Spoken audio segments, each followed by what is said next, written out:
Тақырып: байлық пен кедейлік. Сөз жасам. Байлық пен кедейлік қоғамдағы әлеуметтік теңсіздікті көрсететін ең маңызды құбылыстардың бірі. Байлық дегеніміз адамның немесе отбасының материалдық және материалдық емес ресурстарының жиынтығы.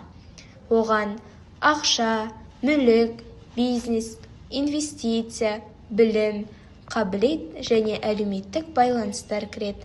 Байлық адамға жоғары білім алуға, жақсы өмір сүруге, денсаулығын жақсартуға, саяхаттауға, мүмкіндіктерді кеңейтуге жағдай жасайды.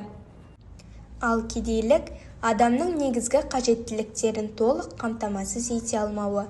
Кедейлік табыстың аздығынан, жұмыссыздықтан, білімнің жеткіліксіздігінен, мүмкіндіктің шектеулі болуынан және қоғамдағы теңсіздіктен туындайды. Сөз жасам тіл білімінің жаңа мағыналы туынды сөздердің қалыптасуы мен мағыналық дамуын, жасалу тәсілдерін зерттейтін саласы. Зат не құбылыс туралы ұғым тілде таңбаланып, сөз жасамдық процесс негізінде атау ретінде танылады. Сөз жасамның зерттеу нысанына атаудың жасалуы, қалыптасуы, ұғымда қалыптасқан бейненің тілдік таңбасы, туынды сөздің жасалу сипаты, әдіс тәсілдері, жаңа мағынаның ішкі құрылымы және тағы басқалары жатады. Тақырыпқа арналған сұрақтар мен тапсырмалар. Бірінші тапсырма: түбірді табу. Ауызша: мұғалім, байлық, байлау, байсалды. Оқушы түбірін айтады.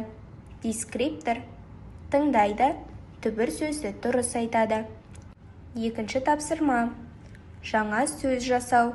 Бай сөзінен екі туынды сөз жасайды.